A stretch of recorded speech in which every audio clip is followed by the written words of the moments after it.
میگه از خیاطی خسته شدم، از این کار بدم میاد، متنفرم، ساعتهای طولانی کار کردن، اما نتیجه هیچ. اما من عاشق کار خودم هستم. چی وقت عاشق از این کار شدیم؟ از وقتی که شروع به تغییر از درون خود کردم، شروع به آموزش دیدن کردیم، یاد گرفتن چیزهای جدید، هرچی چیزهای نو و جدید یاد گرفتیم، روز به روز برای من لذت بخشتر شد. پول خودش میاد، ما براتون قول میدیم پول خودش میاد. وقتی شما لیول خود بال بریم پول خودش میاد. شما هم اگه میخواین به سطح بالای از این کار برسین، این ویدیو مخصوص خودت است. ما یک دسته ویدیوهای آماده کردیم که بروشکاری را از 0 تا 100 براتون دانه به دانه یاد میده و شما رو به یک فرد موفق در این رشته تبدیل. پس این ویدیو رو ببینیم با هم.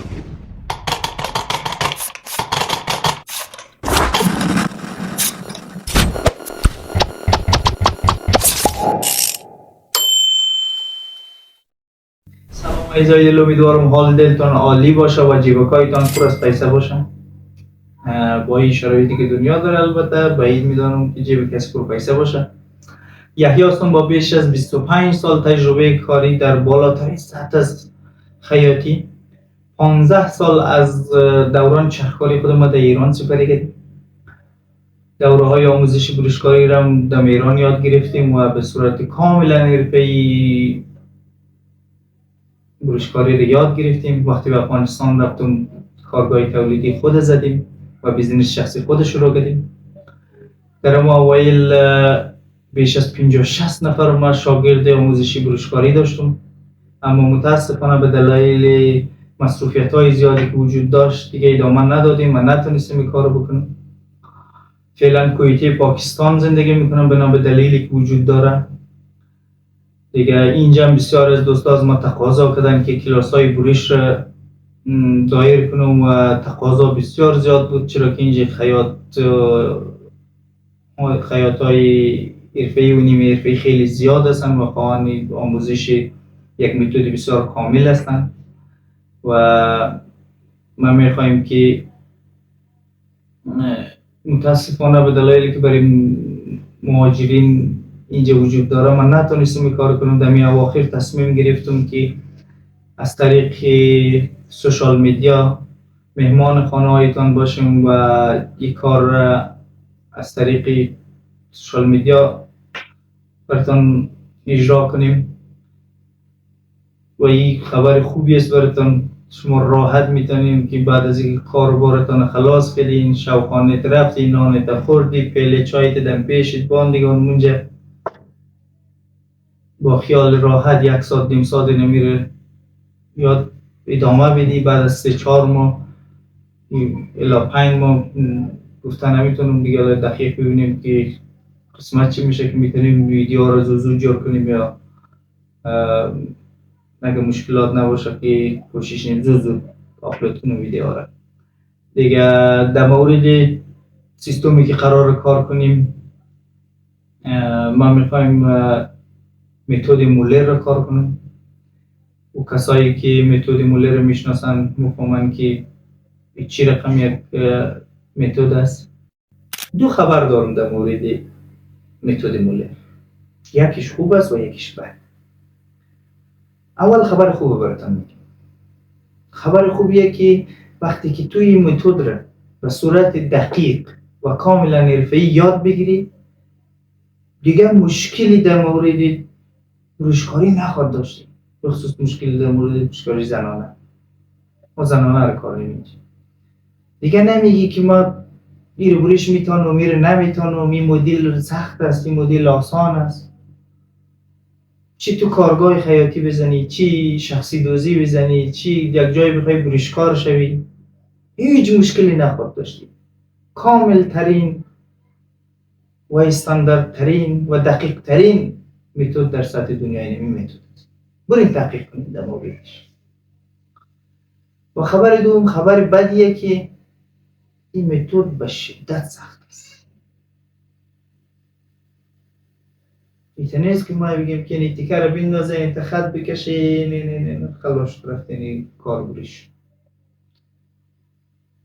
این اگر جزئیات دقیق نشی نمهم اندازه هاست پیش گرد بخوره نمهم که بگی بر خیلی رو گوش نیم یاد میگیریم. نه این چیزا فایده نداره. بار جان برار جان اگر تعهد نداری که ادامه بدی و دقیقی کار رو اجرا کنی اینمی دقیقه ویدیو رو بسته کن برو بخیر. فقط کسایی که میخوان یاد بگیرن واقعا برای خود دل مسوزن بشینن و ادامه بدن. ما براتون قول میدیم بیش از 70-80 قسمت در این مورد ما تنها ویدیو بسازم که الگو سازیه و بسیار جزئیات داره این کار. اگر حوصله کاغذ بازی و اندازه گیری دقیق و این چیزا رو نداره این مال برو پناهی بخدا. فقط کسایی بمانن که واقعا میخواین که یک آدم دیگه تبدیل شن و سهولت به این کار برسن.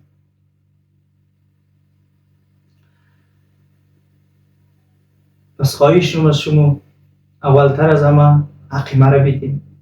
حق من است که لایک، کامنت، سابسکرایب فراموشتان نشه چون ما به حمایت شما نیاز دارم. دلگرمونه مرا این کار چون ما شروع کردیم این کار و دوست دارم شمایی که این هنر را یاد میگیرین به صورت کاملا رایگان ما هم یک دلگرمی پیدا کنیم و ادامه بدیم به صورت امیت بسیار امیت خوش و خوشحال.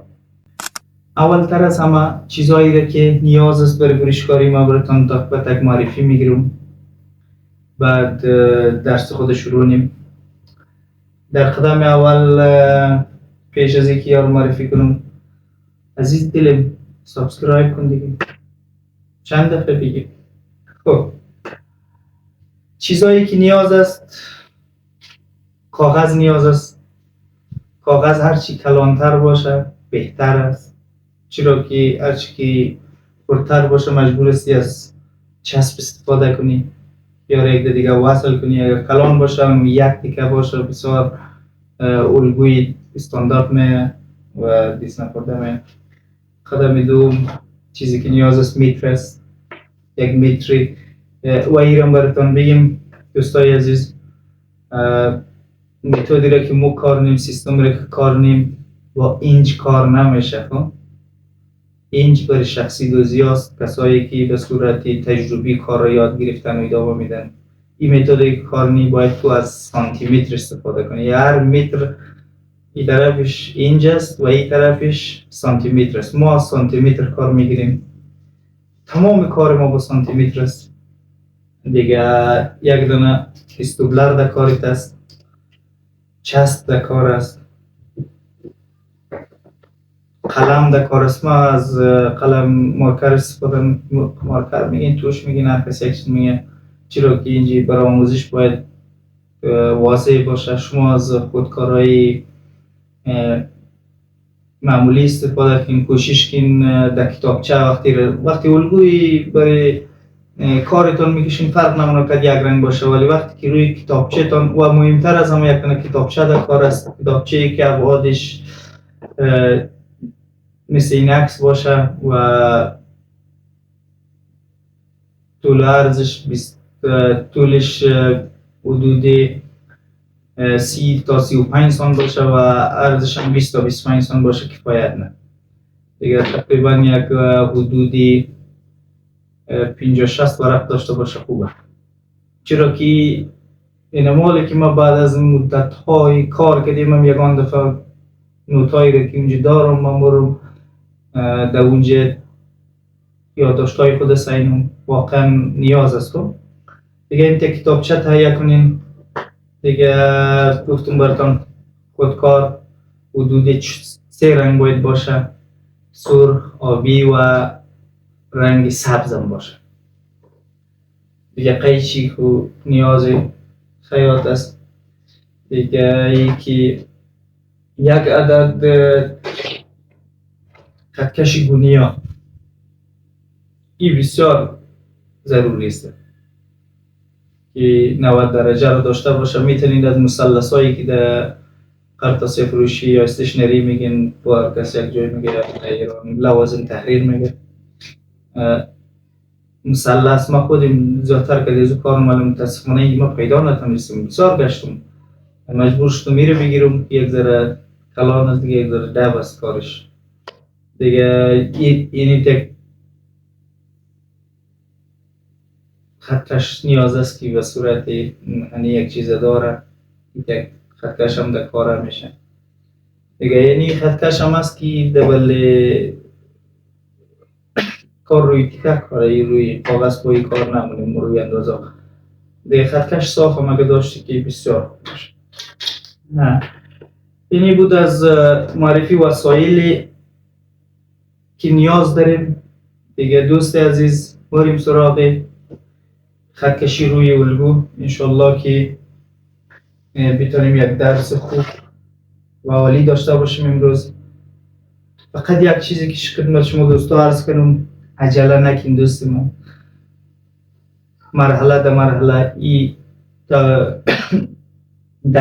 درس نیه که تو مثلا مال ما داشتیم شاگردایی که ما از دامن شروع مونیم و میگه که مانتو چی رقم قیشی میشه، نه پالتو چی رقم قیشی میشه، هیچ دانه به دانه، خط به خط حوصله به خرج بدین، یک چند ماه حوصله در خرج بدین، انشالله که دانه به دانه کلش کتن کار نیم.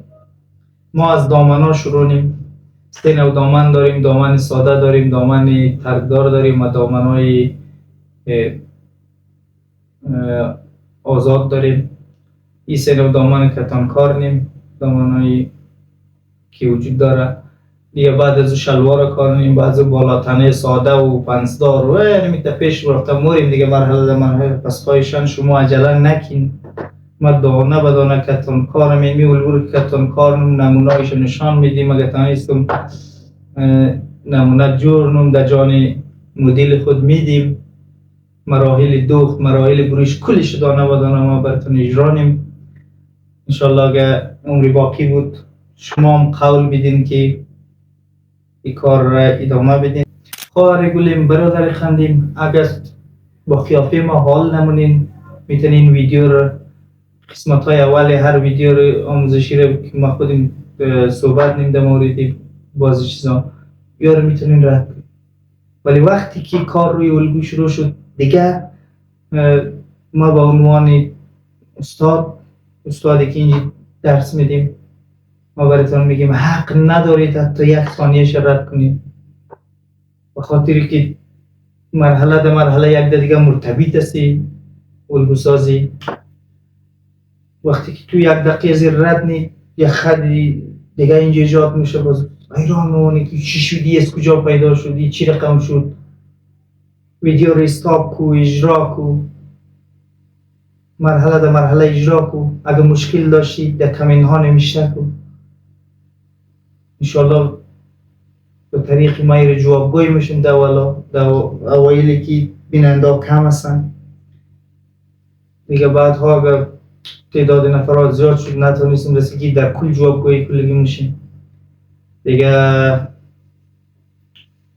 بیزن بریم که کار روی الگو رو شروع کنیم، انشالله که بتونیم یک درسی بسیار واضح و مفید رو براتون تشریح کنم. از دامن ساده شروع کنیم.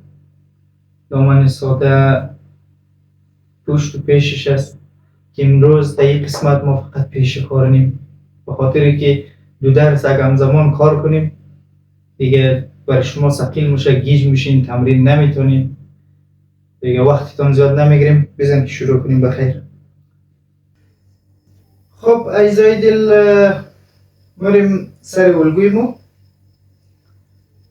همونطور که میبینید ما پیش نوشته کردیم پیش دامن ساده و همچنان قدندامی که وجود داره.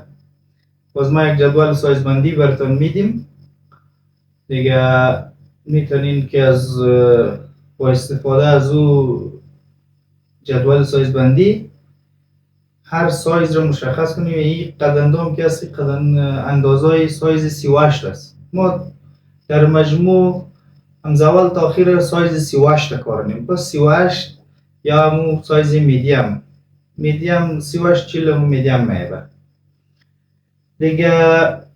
شروع نیم بخیر. در هر الگویی که شما استفاده نیم کوشش کنین که وسایلتان مکمل پر باشه که باز حواستان در جای دیگه پرت نشه. در مجموع الگوها را که شروع نیم با یک کادر 90 درجه ای از طریق مثلث یا ای که توسط تقیم قطع شاگرد اختیارشون بود یک کادر 90 درجه ای میکشیم. هر الگویی که ما کار نیم ابتدا که این یک کادر شروع میشه. این 90 درجه رو باید داشته باشیم اول به پیش روی خود. دیگه بعد از او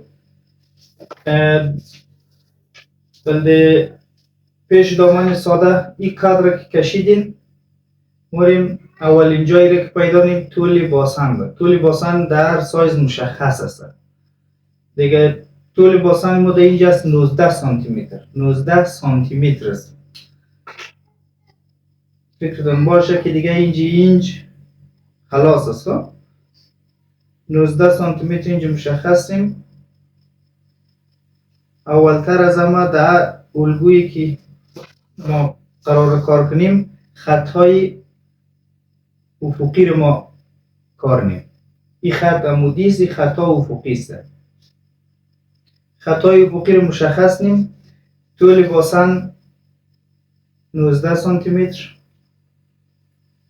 قد دامن 50 سانتی متر. در این الگو قد دامن 50 سانتی متر است. قد دامن میتونه زیاد باشه، کم باشه، میتونه 40 سانت باشه، میتونه 100 سانت باشه. نظر در دیزاین، نظر در مدلی که قراره که ما شون کار کنیم اون انتخاب. ما اینجا 50 سانت رو انتخاب نیم که سریزو کنیم. 50 سانت نشانی میزنیم.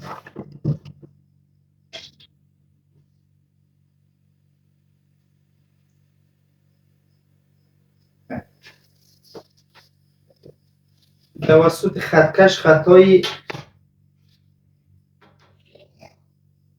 عمودی را افقی خط کشیم. میرم خطش میکشیم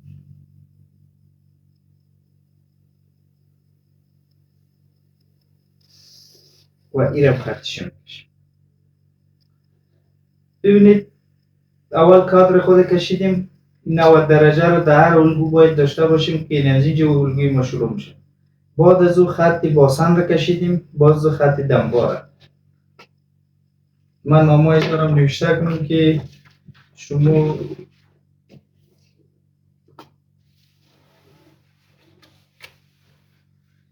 یعنی میشه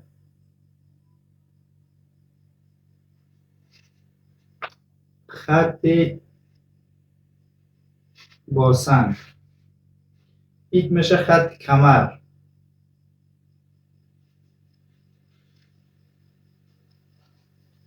خط کمر یعنی میشه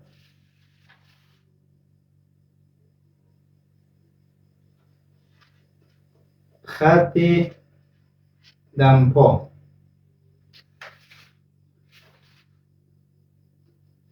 این سه خط نامایش نوشته کردیم. میالیم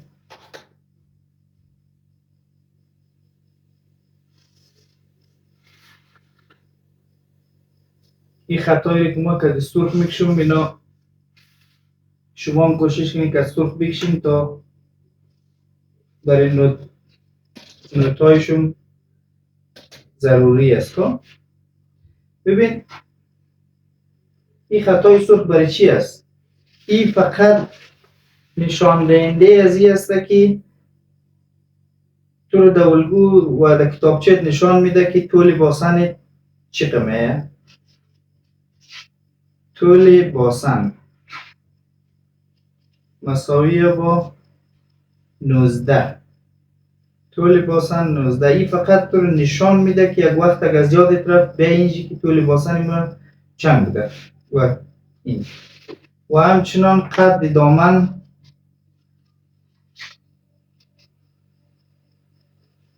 50 سانتی متر است یا کلان ها.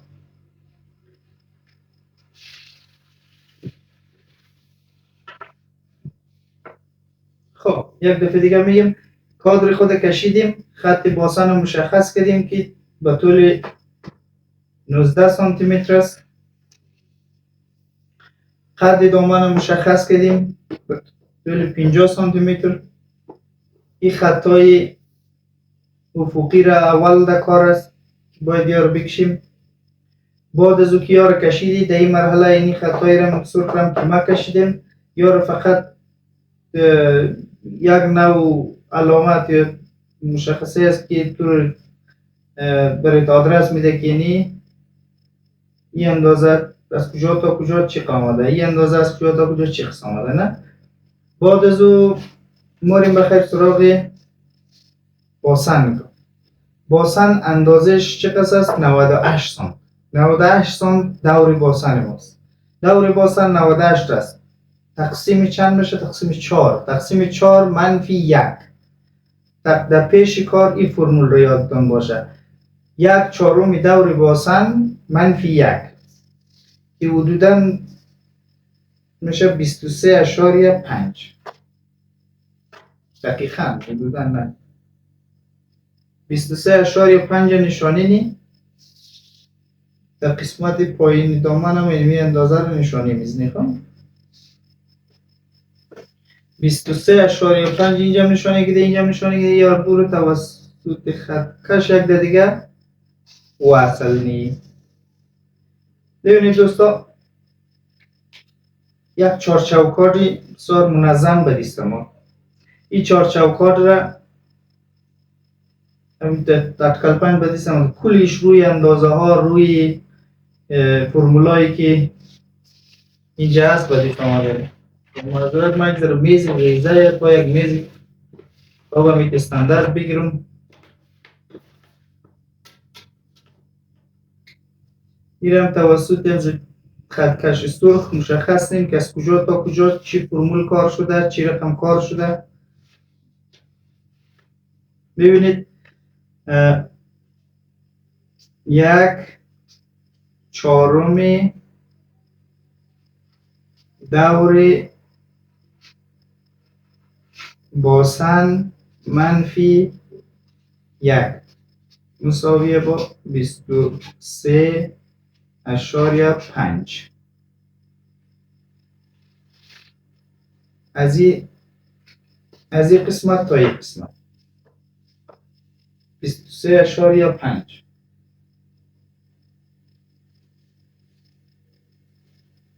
این شد اندازه باسن. خب باسن مشخص شد، طول این چیز که مشخص بود، قد مشخص بود، کمر نامشخص است فعلا.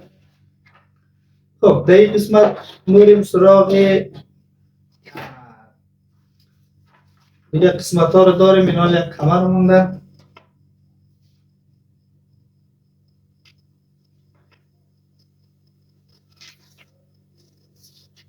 از این قسمت الگو 1.5 سانت نشانی میزنیم.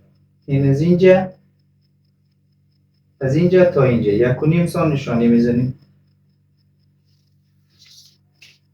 این رو توسط خطکش توسط از این خطکش که براتون گفتم وصل نیم. سعی کن قسمت باسن این نقطه رو میگیریم. اینه سعی کن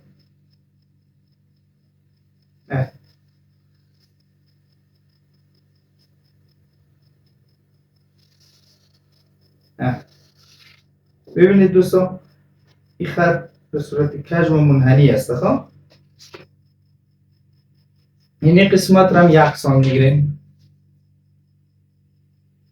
1 سانت اینجا رو میگیریم. این از اینجا تا اینجا، از این قسمت تا این قسمت 1 سانت میگیریم. باز توسط همسی خط کش میگیریم و در این قسمت ها 0 مونیم. خب سعی کن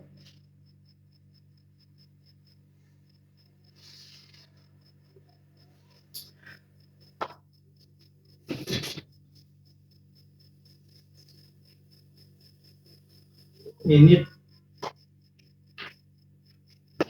این فاصله شد 1.5 سانتی متر، اینی شد 1 سانتی متر.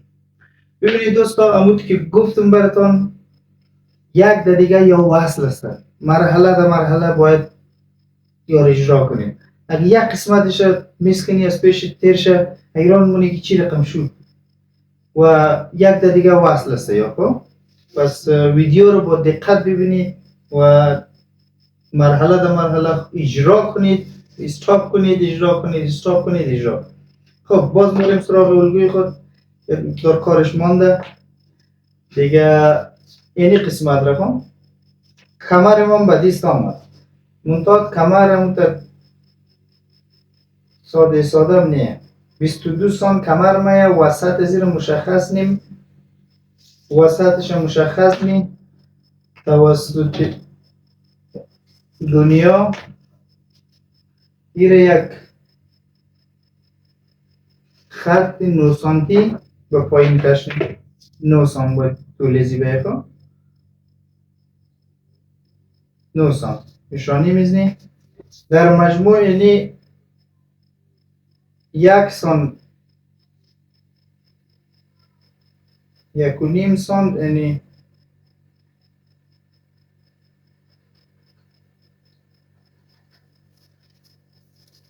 ایره هر کس یک چیز میگه، کسی پنس میگه، کسی ساسون میگه، کسی فایب میگه. این همون فایبی است که ساسون یا پنسی است که در قسمت کمر دامن باید زده شد. طول ازی چند بود؟ طول ازی 9 سانتی متر بود، یعنی فاصله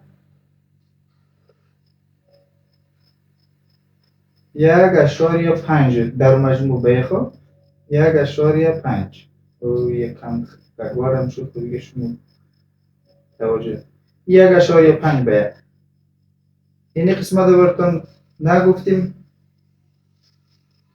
اینی فاصله را تقسیم 2 میکنیم، نه تقسیم 2 مونیم که این نقطه به دست باید، نقطه ساسون به دست باید.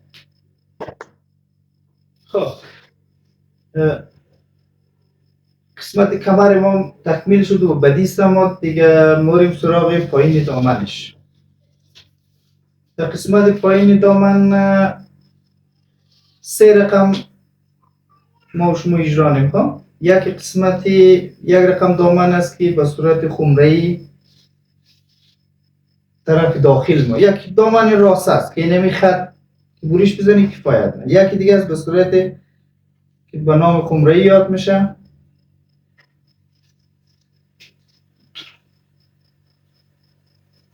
که او را توسط نظامی خط کش از قسمت باسن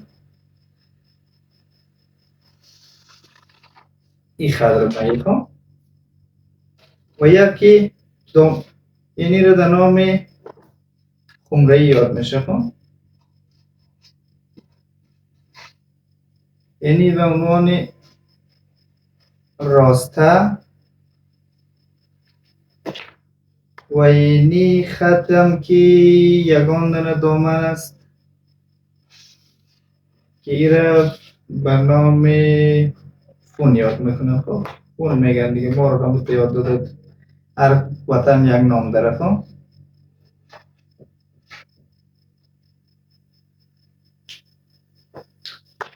3 رقم بریش میتونیم در قسمت پایین دامن، فون، راسه و خمره‌ای.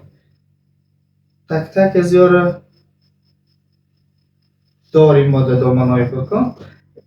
به خاطر که دامن قسمت بغلای شکم پایینه، در این قسمت به اندازه 2 سانتی متر، به اندازه 2 سانتی متر این بالا میکشیم. خب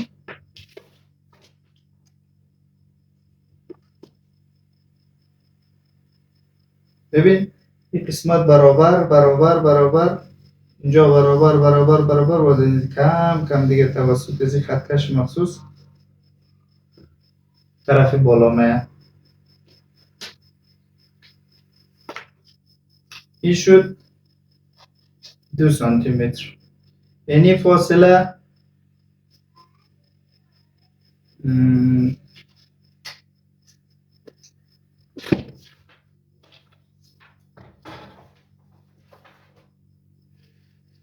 یعنی فاصله از این تایی 1 الی 5 سانتی متر میگیریم. خود در الگوهای معمولی باشه 1 الی 5 سانتی متر.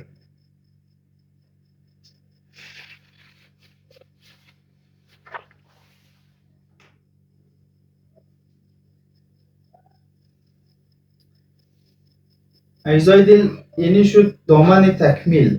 البته این دامن نصف دامن است. خب نصف دامن است. نصف دیگه زیر که دولای پارچه رو که بگیرین بازی نصف دیگه زیر در این طرف میه. یعنی قسمت هایی که این طرف است این طرف هم میه. خب این نصف دامن است دیگه. ما باز کوشش نم عکس زیر بسیار شفاف بگیریم به صورت PDF گیر در اختیار تک تک شما دوستا قرار میدیم. اجزای دل این سبک دامن ها رو از همین الگوی استفاده کنیم و علمی رقم یک چیز مدل ها میتونیم از یا بکشیم که دامن های کوتاه هستن و به صورت از الگوی راسته یا خمره ای ما استفاده کردن از این خطای راسته و خمره ای و همینطور از این سیستم دامن ها که دامن های مایی دامن گفته میشه که او را از حالت فون ما استفاده کردن. از این خط بریش گرفته شده و یک ذره آزادی دامنش زیادتر میشه نسبت به این خطی که او بستگی داره دیگه. کسی نظر در دیزاین کس میتونی که از این قسمت بگیری 5 تا 10 کنی در 15 بگیری. نظر در دیزاینی که هست اون امور هم میتونی اجرا کنی دیگه. این بود پیش دامن ساده ما.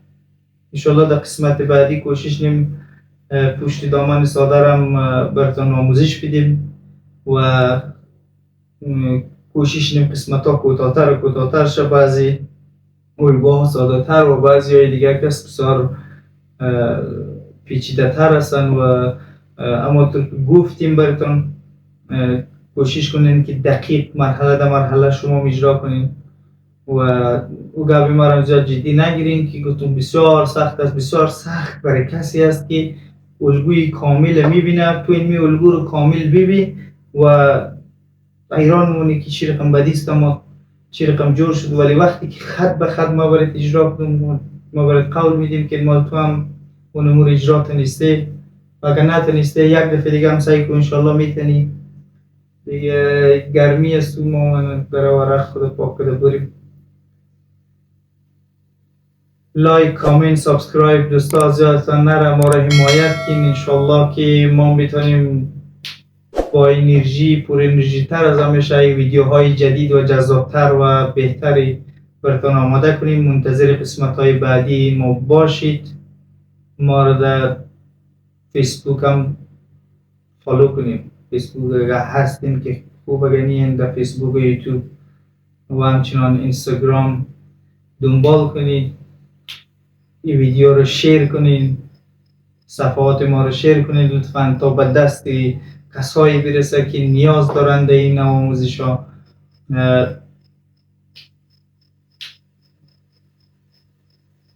متد مولر یک متدی است که دیگه اون خودتون پیش از این گفتم براتون دیگه که بسیار کامل متد است دیگه. وقتی که ایره یاد بگیرین دیگه هیچ مشکلی نخواهد داشت. شب و روزتان خوش آرام باشین. ایام به کامتان و جیبایتان همونطور که گفتم پر از پول باشه. خدا نگهدار.